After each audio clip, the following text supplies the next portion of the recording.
Gracias al Señor, llegamos al 2021. Gracias al Señor, hoy es un nuevo año, el primer miércoles de la teología bíblica. Nos dimos un tiempo de descanso, pero ahí tenemos el trabajo de qué es teología bíblica. Para aquellos que estén interesados en saber qué es teología bíblica, bueno, allí en el canal de YouTube se encuentra eh, más y mejor explicado qué es. Pero vamos a decir nosotros para qué nos ayuda, qué hace la teología bíblica. Bueno, realmente la teología bíblica nos ayuda a interpretar la Biblia correctamente.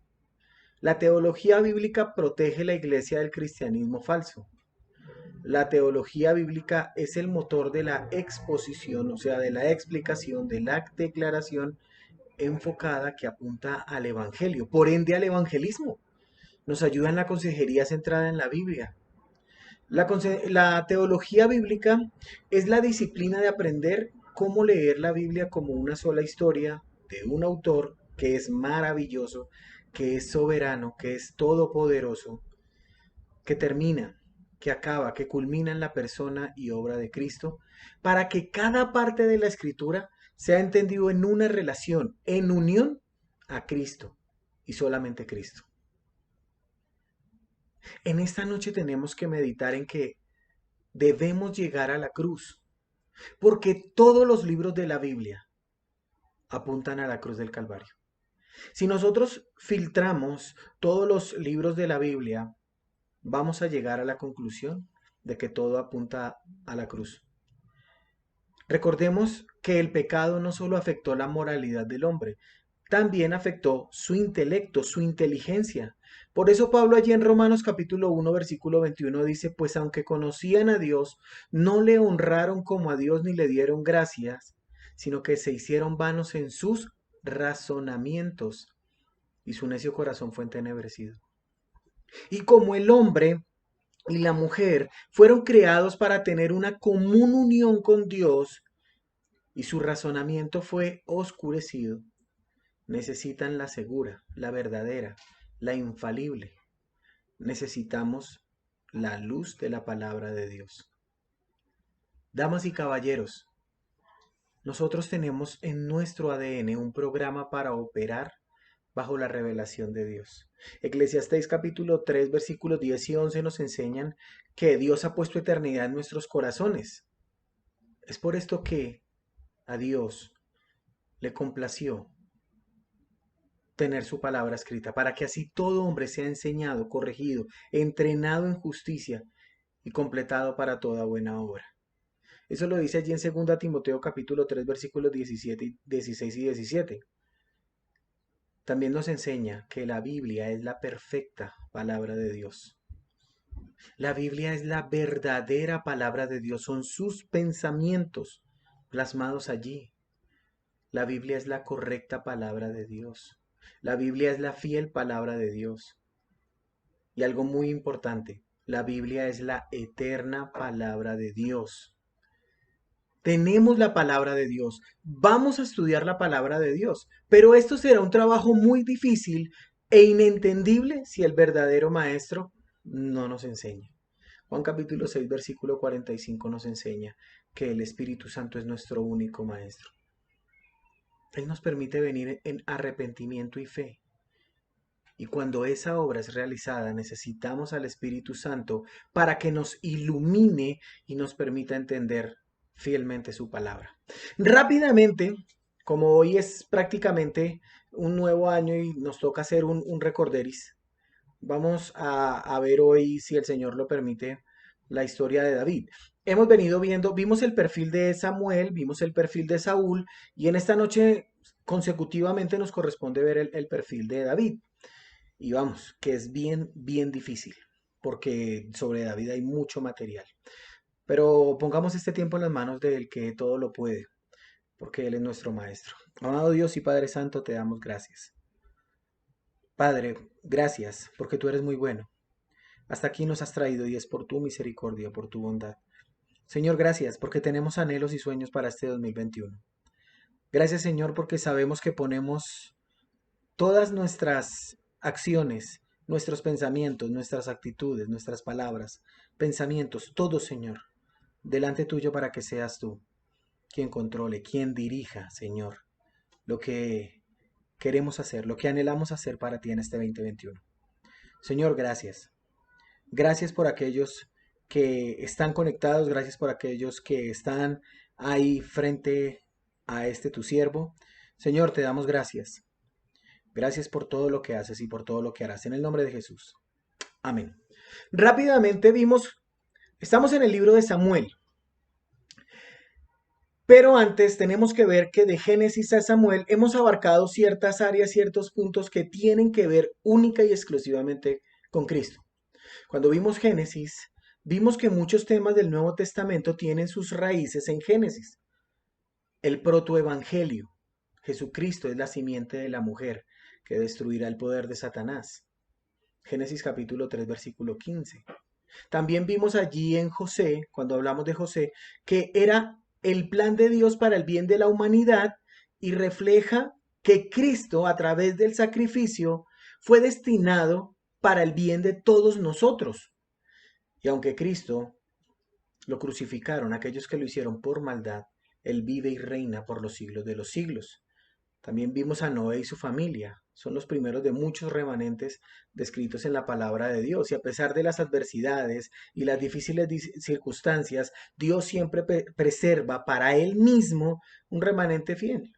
El tema predominante de Génesis, la existencia eterna de Dios. Dios es eterno. Y no hay esfuerzo por parte del autor defender la existencia de Dios. No necesita eso. Dios es. Punto. En el principio, Dios. Luego vimos el libro de Éxodo. El propósito del libro de Éxodo puede ser expresado como un seguimiento desde el rápido crecimiento de los descendientes de Jacob en Egipto hasta el establecimiento de la nación teocrática en su tierra prometida. Ojo con esta palabra, teocracia. Porque cuando vimos en Samuel que ungió a David, pasó de ser una teocracia a algo con un reinado terrenal. Y esto no era lo que Dios quería. La parte central de Éxodo es dedicada al peregrinaje en el desierto y la milagrosa provisión de Dios para su pueblo. Vimos a Cristo en los numerosos sacrificios requeridos a los israelitas. Eso era una ilustración del sacrificio supremo. La Pascua del Cordero de Dios, o sea, Jesucristo mismo, era ese cordero. En la noche de la última plaga en Egipto se sacrificó un cordero sin defecto. Su sangre fue aplicada en los dos postes y en el dintel de la puerta en las casas del pueblo de Dios, protegiéndolos del ángel de la muerte. Esto prefiguraba a Jesús, el Cordero sin mancha y sin contaminación, como nos dice Pedro 1:19, cuya sangre aplicada en nosotros nos asegura la vida eterna. La ley mosaica fue dada en parte para mostrarle a nosotros como seres humanos que éramos incapaces de guardarla. Si tú que me escuchas hoy sabes perfectamente que eres incapaz de guardar la ley, ven a Cristo. Somos incapaces de agradar a Dios por medio del cumplimiento de la ley. Luego vimos Levítico. Y en razón de que los israelitas habían estado en cautiverio en Egipto por 400 años, el concepto de Dios había sido distorsionado por un politeísmo, por un paganismo egipcio. El propósito de Levítico era proveer, y es proveer instrucción y las leyes para guiar a un pecaminoso y aún así redimido pueblo en su relación con un Dios santo, santo, santo. Lo que vimos en ese momento fue una santidad práctica. Muchas de las prácticas en los rituales de adoración ilustran de muchas formas la persona y la obra de nuestro Salvador, el Señor Jesucristo. Hebreos capítulo 10, versículo 1 nos dice que la ley mosaica era solo una sombra de los bienes venideros, por lo que significa que los diarios sacrificios ofrecidos por los sacerdotes por los pecados del pueblo eran una representación del sacrificio absoluto, incondicional y necesario. Cristo y solamente Cristo, cuyo sacrificio fue hecho una sola vez y para siempre por aquellos que depositamos nuestra confianza en Él. Dios toma muy en serio su santidad y nosotros también debemos hacerlo. Números. El mensaje del libro de Números es universal y eterno. Nos recuerda a nosotros como cristianos la guerra espiritual en la cual nos hemos comprometido. porque Números es el libro del servicio y el caminar del pueblo de Dios. El libro de Números es esencialmente un puente entre los israelitas recibiendo la ley, o sea, Éxodo y Levítico, y su preparación para entrar en la tierra prometida, o sea, Deuteronomio y Josué. Es ese puente. La santidad de Dios aquí continúa. El tema de la santidad de Dios aquí continúa. Desde el libro de Levítico al libro de Números, no para. Nos revela, nos muestra, nos enseña la preparación e instrucción de Dios a su pueblo para entrar a la tierra prometida de Canaán. Cristo. ¿Dónde está Cristo allí? La demanda de Dios por santidad a su pueblo está total y finalmente satisfecha en Jesucristo, quien vino a cumplir la ley por ti y por mí. Si hoy que tú me escuchas, sabes perfectamente que no puedes cumplir la ley, Cristo cumplió la ley. El pecado y la incredulidad, especialmente la rebelión, acarrean el juicio de Dios. Ven pronto a Cristo. Luego vimos el libro de Deuteronomio. A los israelitas, allí en el libro de Deuteronomio, les es ordenado, ojo con esto, ordenado recordar cuatro cosas. Número uno, la fidelidad de Dios. Número dos, la santidad de Dios. Número tres, las bendiciones de Dios. Y número cuatro, las advertencias de Dios. Los interminables sacrificios necesarios para la expiación de los pecados del pueblo, quienes consistentemente, diariamente, a menudo transgredían la ley, pero allí encontrarían su cumplimiento en el último y definitivo sacrificio, Cristo y solamente Cristo, porque Cristo, debido a su obra de expiación en la cruz del Calvario, ya ahí ya no necesitaríamos más sacrificios por el pecado. El libro de Deuteronomio subraya la importancia de la palabra de Dios. Es una parte vital para nuestras vidas. Y aunque ya no estamos bajo la ley del Antiguo Testamento, aún somos responsables de sujetarnos a la voluntad de Dios en nuestras vidas. Algo que nosotros tenemos que tener en cuenta. Y la gente me llama y me dice, bueno, ¿qué debo hacer para avanzar? ¿Qué debo hacer para seguir adelante? ¿Qué debo hacer? Y te digo, ve a Cristo. Busca su palabra. Léela, medita en ella. Séla, medita en ella. El libro de Josué nos proporciona una descripción general de las campañas militares para conquistar el área de la tierra que Dios había prometido. Después del éxodo de Egipto y los siguientes 40 años de vagar por el desierto, la recién formada nación está ahora lista para entrar en la tierra prometida. Vimos que la historia de Rahab, la ramera, y su gran fe en el Dios de los israelitas le da un lugar junto a aquellos hombres honrados por su fe. Allí en Hebreos capítulo 11, versículo 31 nos dice esto. Esta historia es una historia de gracia. Y es lo que nosotros vivimos hoy. Gracia, gracia inmerecida. Jueces. Es una trágica narración de cómo Dios fue subestimado, menospreciado, minimizado por sus hijos año tras año, década tras día. ¿Y qué vemos? Que la compasiva liberación de Dios a su pueblo, a pesar de su pecado y de haberlo rechazado, presenta una ilustración de Cristo en la cruz del Calvario. Jesús murió para liberar a su pueblo, a todo aquel que en él cree, de sus pecados. La desobediencia siempre trae juicio, siempre. Pero en Cristo ese juicio fue puesto. Y despojando a los principados y a las potestades, los exhibió públicamente, triunfando sobre ellos en la cruz del Calvario, Colosenses capítulo 2. Ruth. El libro de Ruth fue escrito para los israelitas y hoy podemos aprender grandes verdades. Nos enseña que el amor genuino a veces puede requerir de grandes sacrificios. Independiente de nuestro lugar en la vida, podemos vivir de acuerdo a los preceptos de Dios. Tenemos que vivir de acuerdo a los preceptos de Dios. El amor y la bondad genuinos traen recompensa. Pero el tema más importante del libro de Ruth, que lo vimos en su momento, es el del pariente redentor. La soberanía de nuestro gran Dios es muy apreciada en la historia de Ruth. Él guió cada uno de sus pasos para hacerla su hija y cumplir su plan para convertirla en una antecesora de nuestro Señor y Salvador Jesucristo. Y ahí vamos. Si te quieres poner más al tanto, bueno, ya sabes, síguenos en el canal de YouTube. Llegamos al libro de Samuel. Registra la historia de Israel en la tierra de Canaán durante la transición de ser gobernados por jueces a convertirse en una nación unificada bajo el gobierno de reyes. Samuel, el último juez, quien unge a los dos primeros reyes, Saúl y David.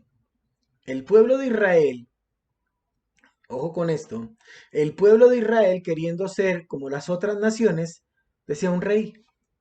Ellos anhelan un rey. Y nosotros dividimos el libro en tres secciones. Dijimos el perfil de Samuel, el perfil de Saúl.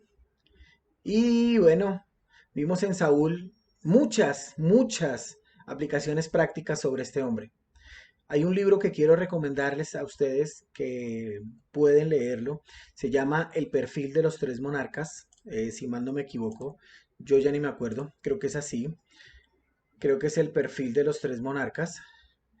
Y realmente es un libro que es muy bueno.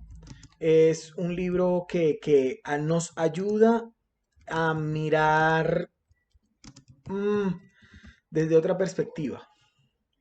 Desde otra perspectiva, cómo es, cómo es lo que vivieron Saúl David. Y aunque este hombre mete, Jen Edwards mete también a Absalón, no lo vamos a ver, pero nos enseña varias ideas, varias cosas y varios tips que voy a estar utilizando para que podamos ver cómo Saúl y cómo David aprendieron el uno del otro. El perfil de los tres monarcas. Quiero agradecer a mi hermano por haberme recomendado este libro. Lo leí muy chévere, bien chévere ese libro. La verdad me gustó y me gustó harto. Y una de las cosas es que vimos la trágica historia de Saúl. ¿Saben qué aprendí sobre Saúl? Que este hombre fue un hombre que desperdició una oportunidad. Aquí estaba un hombre que lo tenía todo, tenía honor, autoridad, riquezas, buena apariencia, llegó a ser un hijo obediente, simpático, más alto que todos, pero saben, murió en la desesperación, aterrado, agobiado, atormentado por sus enemigos y más aún sabiendo que le había fallado al pueblo, a su familia y a Dios mismo. Saúl cometió el error de pensar que podía agradar y complacer a Dios a través de la rebeldía o de la desobediencia. Saúl dijo, no, no me importa. Saúl nos enseña cómo el cristiano carnal que existen, si no lean primero a los Corintios, segunda a los Corintios, cree que un motivo razonable compensa un mal comportamiento. El fin justifica los medios. O sea, cuando el objetivo final es importante, cualquier medio para lograrlo es válido. Y nosotros hemos visto que el fin no justifica los medios. Tal vez el mando, tal vez la autoridad se le subió a la cabeza y comenzó a creer que él estaba por encima de las reglas. De alguna manera, este hombre, Saúl, empezó a creer que los mandatos de Dios eran bajos, pero que él era muy alto. Aún cuando fue confrontado con su mal comportamiento, él intentó defenderse a sí mismo y fue cuando Dios lo rechazó. Hónrame delante de los hombres. El problema de Saúl es uno que muchos cristianos hoy en día desafortunadamente enfrentan. Y es un problema del corazón. La obediencia a la voluntad de Dios es demasiado necesaria para el éxito. Pero si soy movido por el orgullo, me rebelo contra él y estoy listo para la caída. Damas y caballeros, en esta noche vamos a ver David. Vimos Samuel, Saúl y hoy David. David nació en la segunda mitad del siglo XI a.C. en Belén, capital de la tribu de Judá. David, un hombre de buen aspecto, de buena presencia, hijo de Isaí, el más joven de los 8 hijos varones. También tenía hermanas, tenía dos hermanitas. Eso nos lo enseña primero de Crónicas, capítulo 2, versículo 13. Dice así, primero de Crónicas 2:13, e Isaí engendró a Eliab, su primogénito, luego a Abinadab, el segundo, Simea, el tercero, Natanael, el cuarto, Radai, el quinto, Osén, el sexto, y David, el séptimo, y sus hermanas fueron Sarbia y Abigail. El tipo era simpático, agradable. Mira lo que dice primero de Samuel 16:12. Y envió por él, y lo hizo entrar. Era rubio, de ojos hermosos, bien parecido. Y el Señor dijo, levántate y úngele porque es este. Pinta el chino. Su nacimiento es marcado por una bella historia de tristeza, dolor, luto, pero que con el tiempo cambió a ser una historia de amor. Lo vimos allí en Ruth. Mira lo que dice Ruth capítulo 4 versículo 22. Ruth 4:22 dice, Obed engendró a Isaí e Isaí engendró a David. Así nace el gran rey de Israel. Pero lo que tenemos que tener en cuenta es que dada la compleja formación de los libros de Samuel y Reyes, no hay que extrañarnos de encontrarnos en ellos repeticiones, interrupciones, relatos que se cruzan. Pero ¿qué destaca? ¿Qué quiere destacar la palabra de Dios? Realmente sus éxitos, sus virtudes, pero también algo muy bueno de este hombre que nos debe enseñar, cómo la modestia, el afecto, la generosidad y la nobleza de espíritu llevaron a David a donde lo llevaron. Fue un valiente luchador en el campo de batalla. Supo aguantar las dificultades. Este líder y comandante audaz, que nunca se dejó intimidar, tuvo la suficiente humildad para reconocer sus errores y arrepentirse de sus graves pecados. Algo que llama mi atención es que vamos viendo en la historia de David dualidades en la historia de su vida. La palabra de reúne dos características o representaciones distintas en la vida de David. Por ejemplo, se leen dos narraciones sobre la entrada de David en la corte de Saúl. La primera vez como músico para calmar el espíritu atormentado del rey y el exitoso esfuerzo del arpa de David calmaba a Saúl. Y aquí tenemos la primera señal de ese genio para la música y la poesía que luego fue consagrado en los Salmos. Primero de Samuel capítulo 16:14 dice que el espíritu del Señor se apartó de Saúl y un espíritu malo de parte del Señor le atormentaba. Entonces los siervos de Saúl le dijeron, he aquí ahora un espíritu malo de parte de Dios te está atormentando. Ordene ahora nuestro Señor a tus siervos que están delante de ti que busquen un hombre que sepa tocar el arpa. Y cuando el espíritu malo de parte de Dios esté sobre ti, él tocará el arpa con su mano y te pondrá bien. ¿Y quién era? David, el joven cantor de Israel. Pero no solamente era esto. David llegó a ser conocido como diseñador de nuevos instrumentos musicales. Segundo libro de Crónicas, capítulo 7, versículo 6, mira lo que dice. Segundo de Crónicas 7, 6 dice, los sacerdotes estaban en sus debidos lugares. También los levitas, con los instrumentos de música para el Señor. Ojo con esto, los cuales había hecho el rey David para alabar al Señor. El amor que David sintió por Jehová, Jehová de los ejércitos, destaca sus composiciones muy por encima de un simple entretenimiento. Él no era que se sentaba y tocaba, no, las convirtió en obras maestras, clásicas, dedicadas a la adoración y a la alabanza al Rey de Reyes y Señor de Señores. Luego vemos una segunda entrada en la corte, pero ya lo vemos como aquel pastor que ha derrotado a Goliat. Primero de Samuel, capítulo 17, versículo 15 dice, pero David iba y venía de donde estaba Saúl a Belén para apacentar el rebaño de su padre durante 40 días. El filisteo vino mañana y tarde presentándose en desafío. Más adelante, en el versículo 34, nos dice que David respondió a Saúl, tu siervo apacentaba las ovejas de su padre, y cuando un león o un oso venía y se llevaba un cordero del rebaño, David salía tras él, lo atacaba, lo rescataba de su boca, y cuando se levantaba contra mí, dice David, lo tomaba por la quijada, lo hería y lo mataba. Tu siervo ha matado tanto al león como al oso. Y este filisteo incircunciso será como uno de ellos, porque ha desafiado a los escuadrones del Dios viviente. Y David añadió, el Señor, que me ha librado de las garras del león y de las garras del oso, me librará de la mano de este filisteo. Y Saúl le dijo a David, ve, una dualidad. Entró a la corte siendo salmista, luego un guerrero. Pero también vemos en la vida de David el doble atentado premeditado por Saúl contra la vida de David. Acompáñame a Primero de Samuel capítulo 18. Recuerda que estamos mirando la vida de David y tenemos que ver Primero de Samuel, Segundo de Samuel, Primero de Samuel 18:11. Dice la Biblia: y arrojó Saúl la lanza, pues se dijo: clavaré a David en la pared, pero David lo evadió 2 veces. También vemos una dualidad en el relato de su éxito y de su popularidad. Primero de Samuel, Primero de Samuel 25. Vamos a Primero de Samuel 25, por favor.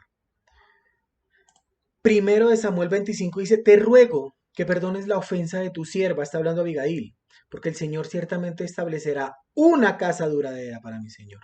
Pues mi Señor pelea las batallas del Señor, y el mal no se hallará en ti en todos tus días. Y si alguno se levanta para perseguirte y buscar tu vida, entonces la vida de mi Señor será ligada en el haz de los que viven con el Señor tu Dios. Tremendo. También se lee 2 veces la promesa de dar una esposa a David de parte de Saúl. 2 veces. Mical y Merab. Primero de Samuel 18:17 nos habla entonces Saúl. Primero de Samuel 18:17 nos habla: entonces Saúl dijo a David: he aquí Merab, mi hija mayor, te la daré por mujer, con tal que me seas hombre valiente y pelees las batallas del Señor. Porque Saúl se decía: no será mi mano contra él, sino sea contra él la mano de los filisteos. Aquí va el primer pensamiento acerca de este libro que recomiendo, El perfil de los tres monarcas. Dice el autor: aquel día David fue inscrito no en el linaje de la realeza, sino en la escuela del quebrantamiento. Aquel día David fue inscrito no en el linaje de la realeza, sino en la escuela del quebrantamiento. También se narran 2 ocasiones la huida de David. 2 ocasiones. Vamos a mirar una de ellas. Primero de Samuel 19:10. Primero de Samuel, capítulo 19, versículo 10. Y trató Saúl de clavar a David en la pared con la lanza, pero este se escurrió de la presencia de Saúl, y la lanza se clavó en la pared. David huyó y escapó aquella noche. También vemos 2 veces la traición por parte de sus protegidos. Primero de Samuel 23. Primero de Samuel 23:12 dice: Primero de Samuel 23:12.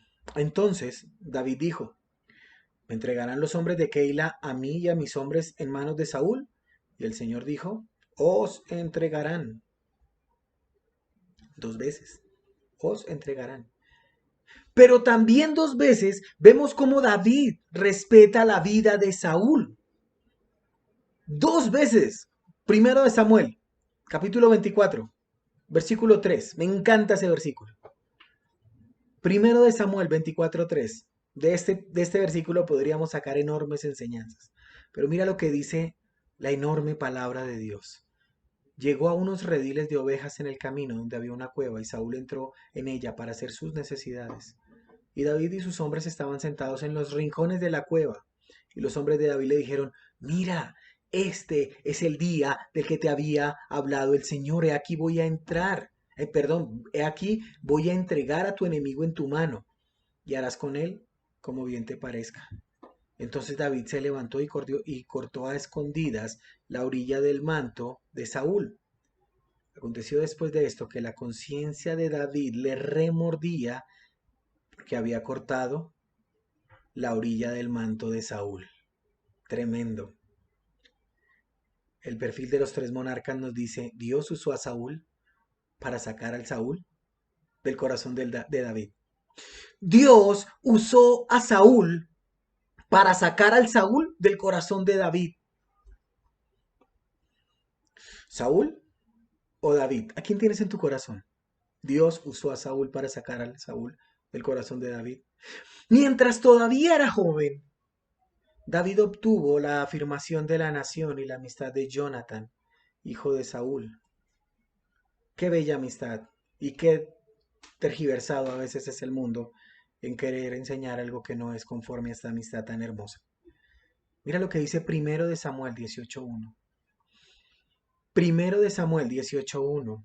Y aconteció que cuando él acabó de hablar con Saúl, el alma de Jonathan quedó ligada al alma de David, y Jonathan lo amó como a sí mismo, y Saúl lo tomó aquel día y no lo dejó volver a la casa de su padre. Entonces Jonathan hizo un pacto con David porque lo amaba como a él mismo. Qué grandes verdades. ¿Qué es mejor, un amigo o un hermano? ¿Es mejor hermano cerca o amigo cerca? Una hermosa amistad. Pero realmente lo que tenemos que ver en todo esto que hemos visto brevemente y rápidamente es que el escritor recopiló todo este material con el firme propósito de mostrarnos que David es el sucesor legítimo de Saúl, ya que había sido elegido por Dios mismo. Todo esto para decir, elegido por Dios mismo. Primero de Samuel. Retrocedamos un poco a primero de Samuel capítulo 16 versículo 7. Pero pregúntate en esta noche, pregúntate en este momento, ¿a quién tienes en tu corazón? ¿Saúl o David? 16:7 de primero de Samuel, pero el Señor dijo a Samuel, no mires a su apariencia ni a lo alto de su estatura, porque lo he desechado. Pues Dios ve como el hombre ve. Pues el hombre mira la apariencia exterior, pero el Señor mira el corazón. El Señor mira el corazón. Entonces Samuel tomó el cuerno de aceite y lo ungió en medio de sus hermanos, y el Espíritu del Señor vino poderosamente sobre David desde aquel día en adelante. Luego Samuel se levantó y se fue a Ramá. Y como si esto fuera poco, al aceptar casarse con una hija del rey, tenía aún más derecho de acceder al trono, y con su habilidad, un espíritu agradable, cordial, cortés, apacible a los ojos de Dios y del pueblo, y de sus diferentes hazañas, hacen de David un rey ejemplar. El perfil de los tres monarcas nos dice, el mundo necesita hombres de quebrantado corazón interiormente transformados. El mundo necesita hombres de quebrantado corazón interiormente transformado. La palabra de Dios describe a David de forma real, en una trama que exalta sus cualidades excepcionales, también sus errores, sus equivocaciones, sus pecados, sus faltas, sus desgracias. En el primer libro de Crónicas, del capítulo 11 al capítulo 29, comienza con un David que es proclamado rey y culmina con la muerte de David. Se dedica 18 capítulos al rey David.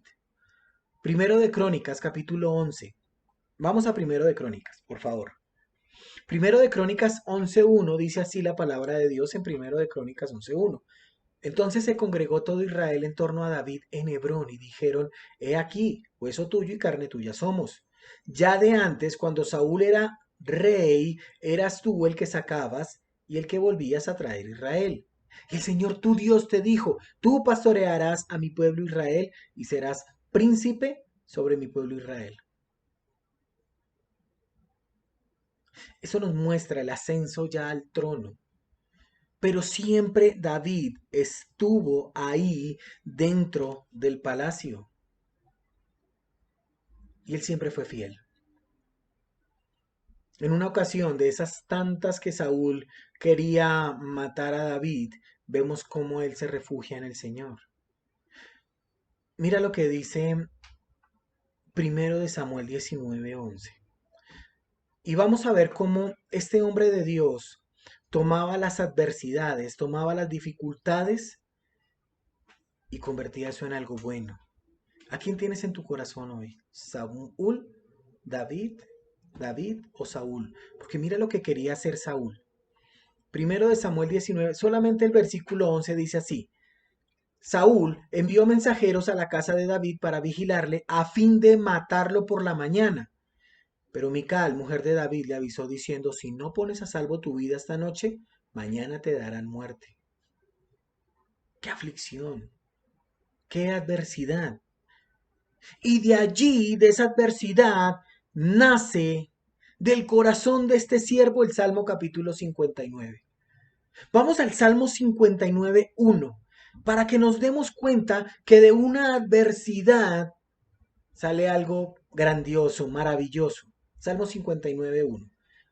Por favor, si tenemos la oportunidad, leamos todo el Salmo 59. Por tema de tiempo, vamos a leer Salmo 59 solamente uno. Mira lo que dice. Recordemos que Saúl ha invadido su casa, ha rodeado su casa con el firme propósito de matar a David. ¿Por qué? Ni se sabe. Pero lo que sí sabemos es que Mical, quien Saúl quería volverla como un lazo para matar a David, ahora le está salvando la vida. Y es David quien dice en el Salmo 59:1, para el director del coro, según tonada de no destruyas, Mictán de David, cuando Saúl envió hombres y vigilaron la casa para matarlo. Líbrame de mis enemigos, Dios mío. Ponme a salvo en lo alto, lejos de los que se levantan contra mí. Saúl buscó la destrucción abiertamente de David.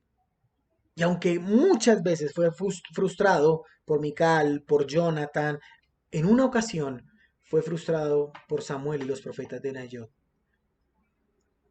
Y esto logra forzar a David al exilio.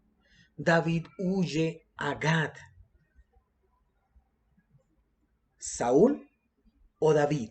¿Quién está en tu corazón? ¿Saúl o David? Y en plena huida, en plena tristeza, sin mirar para atrás, sale el Salmo 34. Acompáñame por favor al Salmo 34. Salmo 34:1. Salmos 34:1. Dice así la palabra de Dios en Salmos 34:1. Salmo de David, cuando se fingió loco delante de Abimelech, quien lo echó y él fue. Bendeciré al Señor en todo tiempo. Continuamente su alabanza en mi boca estará. En todo tiempo. Y luego, como si fuera poco, le toca esconderse en la cueva de Adulam. Mira lo que dice primero de Samuel 22:1. David se fue de allí y se refugió en la cueva de Adulam. Y allí lo acompañaron o le llegaron sus hermanos y toda la casa de su padre y se fueron allá. El cantor de Israel, por cada situación adversa que tenía, sabía que su corazón debía estar firme en aquel que podía librarle. Otro más. Salmo 56. Vamos al Salmo 56. Recuerda que esta noche tenemos que responder a la pregunta, ¿quién está en tu corazón? ¿Saúl o David? Salmo 56:1. Mira lo que dice el Salmo 56:1 para el director del coro. Según la tonada de la paloma silenciosa de los que están lejos, Mictam de David, cuando los filisteos lo prendieron en Gad. Ten piedad de mí, oh Dios, porque el hombre me ha pisoteado, me oprime combatiéndome todo el día, pero le dice, ten piedad de mí. Reprobado por el rey Saúl, David se rodeó de un grupo de afligidos, endeudados, de amargura de espíritu, pero ligados con David por vínculos de fidelidad, de lealtad, de nobleza, de confianza. Se convirtió en un combatiente independiente, encontró empleo en las colinas de Judea que estaban sometidos a los filisteos. Luego se trasladó más al sur, a la región del Negev, donde defendió el territorio de las batallas, incursiones, ladrones de los amalecitas y de otros nómadas que estaban fuera de toda dependencia de Israel. Como recompensa por la protección recibía un tributo. Probablemente eran productos alimenticios. Por eso cuando llegó a donde Abigail le dice que le dé comida y Nabal le dice que no. Por eso en estas circunstancias estableció buenas relaciones con las tribus del sur que más tarde habrían de serle de gran utilidad. Mira lo que dice primero de Samuel, capítulo 25. Primero de Samuel 25. Dice así primero de Samuel 25, voy a estar leyendo desde el versículo 10. Pero Nabal respondió a los siervos de David, dijo, ¿quién es David y quién es el hijo de Isaí? Hay muchos siervos hoy día que huyen de su señor. Mira lo que dice Nabal, he de tomar mi pan, mi agua y la carne que he preparado para mis esquiladores y he de dárselos a hombres cuyo origen no conozco. Entonces los jóvenes de David se volvieron por su camino y regresaron y llegaron y le dijeron exactamente las mismas palabras a David. Y David dijo a sus hombres, cíñase cada uno su espada, y cada hombre se ciñó su espada. David también se ciñó su espada y unos 400 hombres subieron tras David, mientras que 200 se quedaron con el bagaje. Mas uno de los mozos avisó a Abigail, mujer de Nabal, diciendo, he aquí David envió mensajeros desde el desierto a saludar a tu señor, y él los desdeñó. Esa era lo que hacía David antes de ser rey. David o Saúl. Y vemos que después de la trágica muerte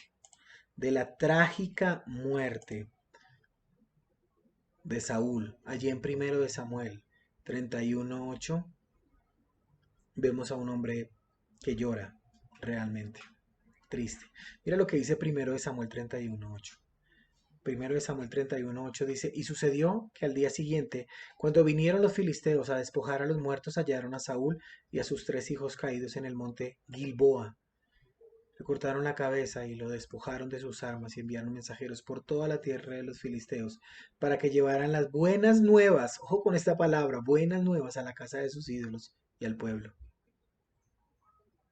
David se dirigió con sus tropas a Hebrón, donde fue proclamado rey de Judá, no solo por parte de los que pertenecían a la tribu de este nombre, sino también por los grupos no israelitas que habitaban en el sur, con los que había mantenido esas relaciones amistosas. El motivo inmediato que favoreció la constitución del reino de Judá fue la aspiración de las tribus a tener, a necesitar un sistema político y militar más seguro que el que había estado con Saúl. No se sentían seguros. Es más, muchas veces le dijeron, es que tú eras el que sacabas al pueblo. La creencia moral era la antigua situación particular que ligaba entre sí a las demás tribus. Pero el factor decisivo fue sin duda la pinta de ese chino.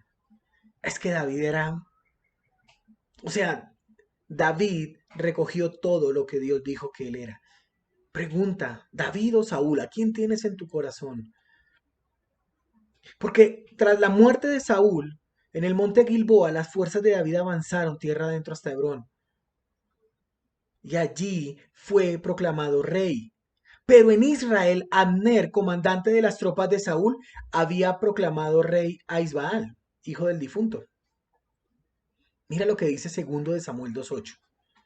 Segundo de Samuel 2:8 dice, pero Abner, hijo de Ner, comandante del ejército de Saúl, había tomado a Isboset, hijo de Saúl, y lo llevó a Mahanaim, se llama Mahanaim, y le hizo rey sobre Galaad, sobre Jesurín, sobre Jezreel, sobre Efraín, sobre Benjamín y sobre todo Israel.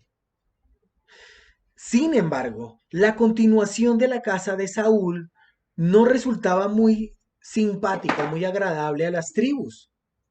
¿Y saben qué hizo este muchacho? Este tipo repinta. Esperó. Con paciencia esperó en los acontecimientos. ¿Saben dónde estaba la verdadera belleza de este hombre? En su interior. Por eso Dios le dijo, no mires lo externo. No miremos lo externo, miremos el corazón. Muchas veces nos fijamos en lo de afuera, muchas veces nos fijamos en el aspecto, muchas veces nos fijamos en el entorno, muchas veces nos fijamos en lo que vemos, pero el Señor no quiere que nosotros en este 2021 miremos esa clase de cosas.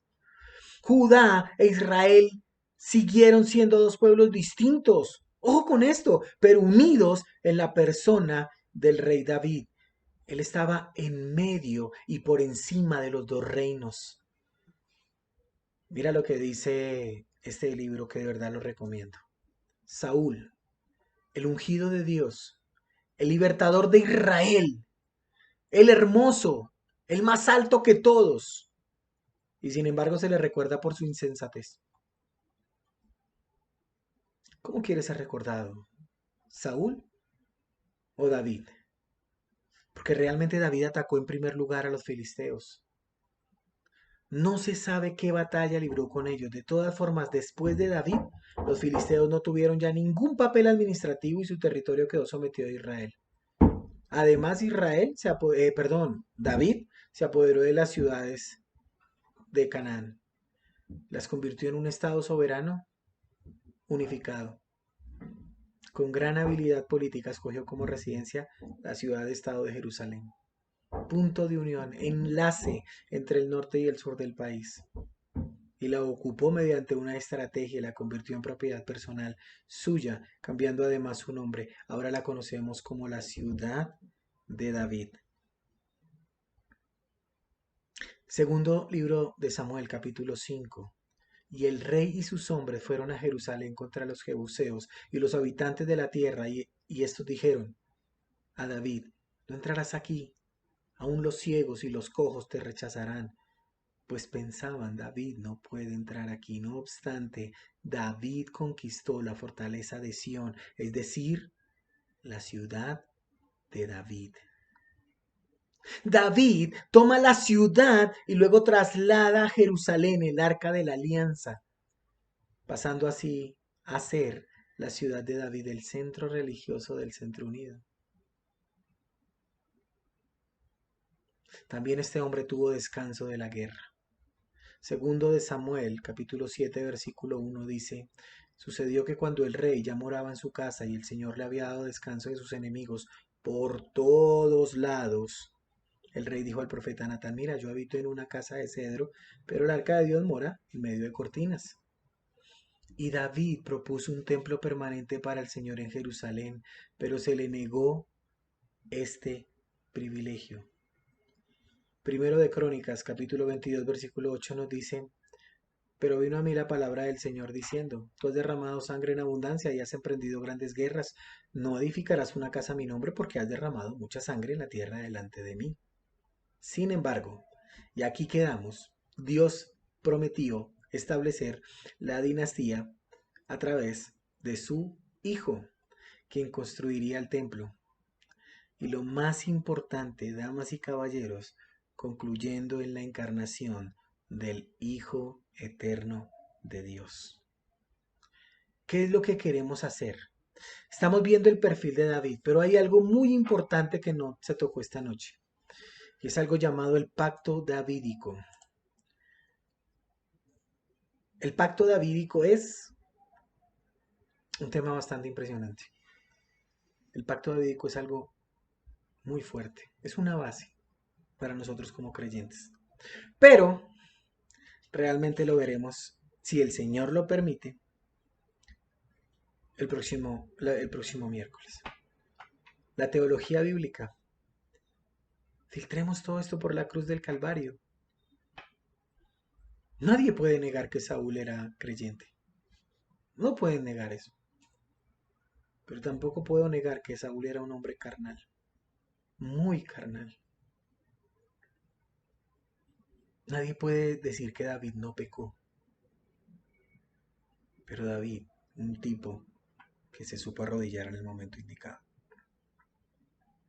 ¿Saúl o David?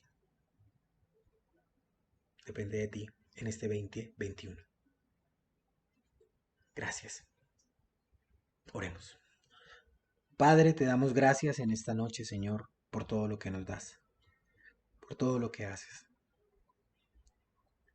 Permite, Señor, que tu palabra sea difundida, porque sabemos perfectamente que tú usas tu palabra conforme a tu propósito. Gracias por los sueños y los anhelos. Gracias por los propósitos. y reconocemos que solamente de ti es todo, Señor, porque tú vives y reinas por los siglos de los siglos. Amén. Shalom. Bendiciones. Feliz 2021. Chao, chao.